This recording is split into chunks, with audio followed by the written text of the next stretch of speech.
ಎಲ್ಲ ಹೇಗಿದ್ದೀರಾ? ಶ್ವೇತಾ ಅವಿನಾಶ್ ಚಾನಲ್ಗೆ ಸ್ವಾಗತ. ಇವತ್ತು ಸೂಪರಾಗಿರೋ ಮೆಂತ್ಯ ದೋಸೆ ಮಾಡ್ತಾಯಿದ್ದೀನಿ. ಅದು ತುಂಬ ಟೇಸ್ಟಿಯಾಗಿ ತುಂಬಾ ಚೆನ್ನಾಗಿರುತ್ತೆ. ನಾನು ಯಾವುದು ಬೇಳೆ ಸಹ ಬಳಸ್ತಾ ಇಲ್ಲ. ರೇಷನ್ ಅಕ್ಕಿ, ಇದು ದಪ್ಪ ಅಕ್ಕಿ, ಕಡಲೆಬೇಳೆ, ಉದ್ದಿನಬೇಳೆ ಯಾವುದನ್ನು ಸಹ ಬಳಸ್ತಾ ಇಲ್ಲ. ಒಂದು ಮೆಂತ್ಯ ಹಾಕಿ ಮಾಡ್ತಾ ಇರೋದು. ತುಂಬ ಟೇಸ್ಟಿಯಾಗಿ ತುಂಬಾ ಚೆನ್ನಾಗಿರುತ್ತೆ. ಆರೋಗ್ಯಕ್ಕೂ ಕೂಡ ತುಂಬ ಒಳ್ಳೆಯದು. ಮೆಂತ್ಯ ಬಳಸೋದ್ರಿಂದ ಹೇರ್ ಫಾಲ್ ಆಗ್ತಾ ಇರೋರಿಗೂ ತುಂಬ ಒಳ್ಳೆಯದು. ಪ್ರತಿನಿತ್ಯ ಬಳಸೋದ್ರಿಂದ ತುಂಬ ಚೆನ್ನಾಗಿರುತ್ತೆ ಮೆಂತ್ಯ. ಇದು ಪೇಪರ್ ಅವಲಕ್ಕಿ, ಒಂದು ಇಡಿ ಇದೆ. ಈ ಥರ ಒಂದು ಇಡಿ ತೊಗೊಂಡಿರೋದು. ಅದು ಹೇಗೆ ಮಾಡೋದು ನೋಡೋಣ ಫ್ರೆಂಡ್ಸ್.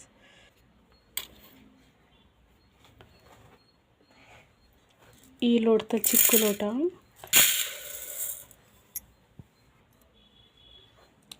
ಎರಡನೇ ಲೋಟ, 2 ಲೋಟ ಹಾಕ್ತಾಯಿದ್ದೀನಿ. ಒಂದು 4-5 ಜನ ತಿನ್ಬೋದು ದೋಸೆನ. 1 ಸ್ಪೂನ್ ಮೆಂತ್ಯ, 1 ಲೋಟಕ್ಕೆ 1 ಸ್ಪೂನ್ ಮೆಂತ್ಯ. ನಾನು 2 ಗ್ಲಾಸ್ ಹಾಕಿರೋದ್ರಿಂದ 2 ಸ್ಪೂನ್ ಮೆಂತ್ಯ ತೊಗೊಂಡಿನಿ. 2-3 ಸರಿ ವಾಶ್ ಮಾಡ್ಕೊಂಡು ನೆನೆಸ್ಬೇಕು ಫ್ರೆಂಡ್ಸ್. ಮೆಂತ್ಯ ಅಕ್ಕಿ ಒಟ್ಟಿಗೆ ನೆನೆಸಿದ್ದೀನಿ ಫ್ರೆಂಡ್ಸ್, ಯಾವುದನ್ನು ಸಪ್ರೇಟ್ ಮಾಡ್ತಾ ಇಲ್ಲ. ಮುಳುಗುವಷ್ಟು 2 ಸರಿ ತೊಳೆದಿಟ್ಕೊಂಡಿನಿ. ಮುಳುಗುವಷ್ಟು ನೀರು ಹಾಕಬೇಕು. ಇಷ್ಟಾದರೆ ಸಾಕು.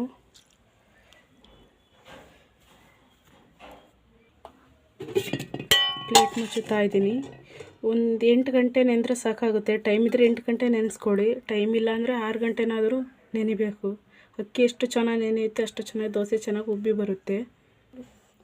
ಅವಲಕ್ಕಿ, ಇದನ್ನು ರುಬ್ಬೋದು ಒಂದು 5 ನಿಮಿಷ ಐತಿ ಅನ್ನೋದ್ರಾಗೆ ನೆನೆ ಹಾಕಬೇಕು.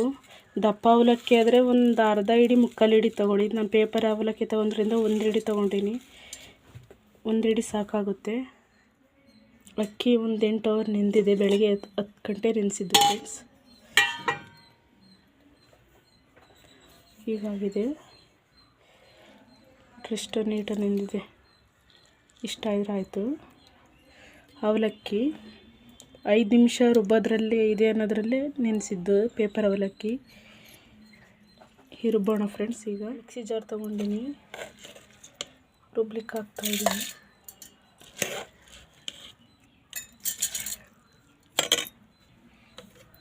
ಇದರಲ್ಲಿ ಅರ್ಧ ಹಾಕ್ತಾಯಿದ್ದೀನಿ. ನೆಕ್ಸ್ಟ್ ಇನ್ನೊಂದು ಸರಿ ರುಬ್ಬಬೇಕು.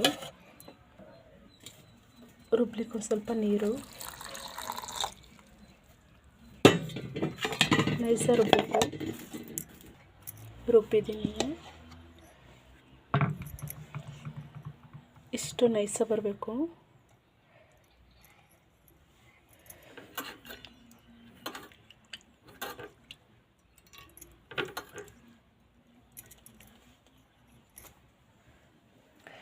ಬಾಕ್ಸಿಗೆ ಹಾಕ್ತಾಯಿದ್ದೀನಿ.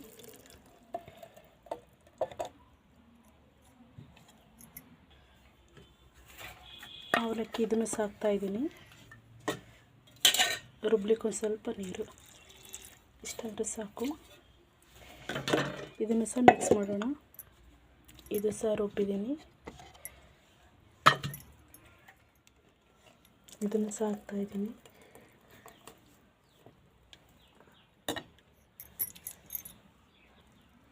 ನೀರು ಹೆಚ್ಚಾಗ್ತಾ ಇಲ್ಲ, ಜಾರ್ ತೊಳೆದ ನೀರೇ ಹಾಕ್ತಾಯಿದ್ದೀನಿ. ಇಷ್ಟಾದರೆ ಸಾಕು. ಉಪ್ಪು ಏನು ಈಗಲೇ ಹಾಕ್ತಾಯಿಲ್ಲ, ಬೆಳಗ್ಗೆ ದೋಸೆ ಮಾಡುವಾಗ ಹಾಕೋದು. ಈಗ ಮುಚ್ಚಿಡೋಣ. ಬೆಳಗ್ಗೆ ಹೇಗಾಗಿದೆ ನೋಡೋಣ ಫ್ರೆಂಡ್ಸ್. ದೋಸೆ ಹಿಟ್ಟು ಓವರ್ ನೈಟ್ ನೆಂದಿರೋದು ಹೇಗಾಗಿದೆ ನೋಡೋಣ.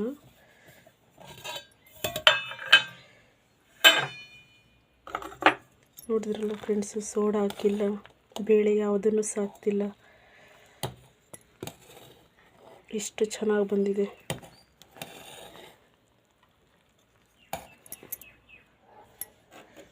ರುಚಿ ತಕ್ಕಷ್ಟು ಉಪ್ಪು ಹಾಕ್ತಾಯಿದ್ದೀನಿ. ಚೆನ್ನಾಗಿ ಮಿಕ್ಸ್ ಮಾಡ್ಕೋಬೇಕು. ಎಷ್ಟು ಚೆನ್ನಾಗಿ ಉಬ್ಬಿ ಬಂದಿದೆ ಅಂದರೆ ಮೆಂತ್ಯ ದೋಸೆ ತುಂಬ ಚೆನ್ನಾಗಾಗುತ್ತೆ.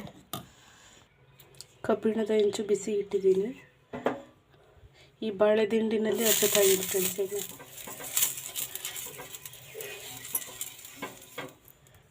ಹೆಂಚು ಬಿಸಿಯಾಗಿದೆ.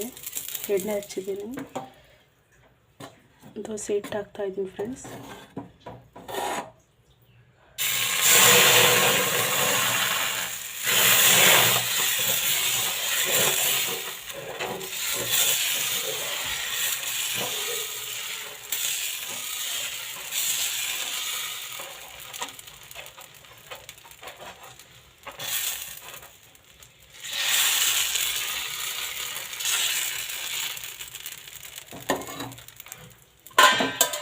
ಪ್ಲೇಟ್ ಮುಚ್ಚೋಣ. ಹೇಗಾಗಿದೆ ನೋಡೋಣ.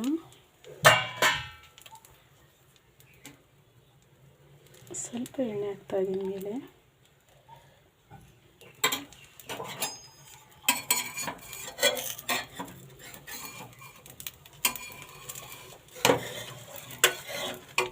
ನೋಡಿದ್ರಲ್ಲ ಫ್ರೆಂಡ್ಸ್, ಎಷ್ಟು ಚೆನ್ನಾಗಿ ಬರ್ತಾಯಿದೆ ದೋಸೆ.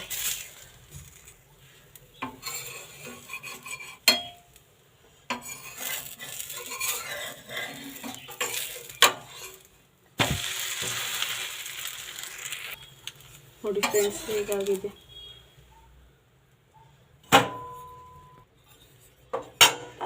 ಎಷ್ಟು ಚೆನ್ನಾಗಿ ಸಾಫ್ಟಾಗಿ ಬಂದಿದೆ ನೋಡಿ ಫ್ರೆಂಡ್ಸ್. ನೆಕ್ಸ್ಟ್ ದೋಸೆನೂ ಮಾಡೋಣ.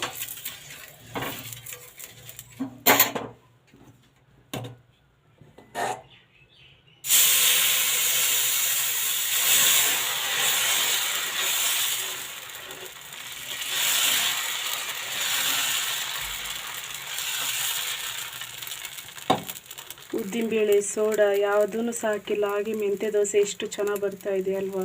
ನೀವು ಟ್ರೈ ಮಾಡಿ ಫ್ರೆಂಡ್ಸ್.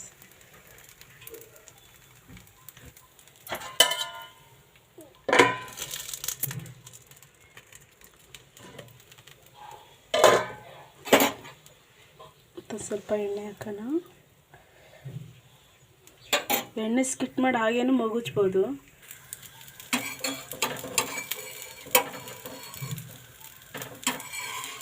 ನೋಡಿ ಎಷ್ಟು ಚೆನ್ನಾಗಿ ಬರ್ತಾ ಇದೆ ದೋಸೆ, ಮೆಂತ್ಯ ದೋಸೆ.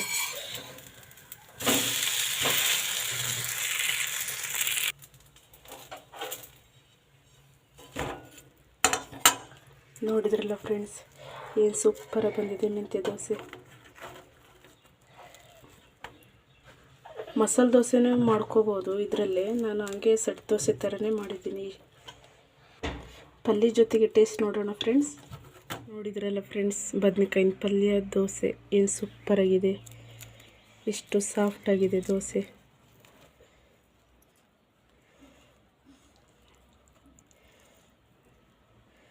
ಯಾರಿಗಿಷ್ಟ ಆಗಲ್ಲ ಹೇಳಿ ಈ ಥರ ಮಾಡಿಕೊಟ್ರೆ. Thank you.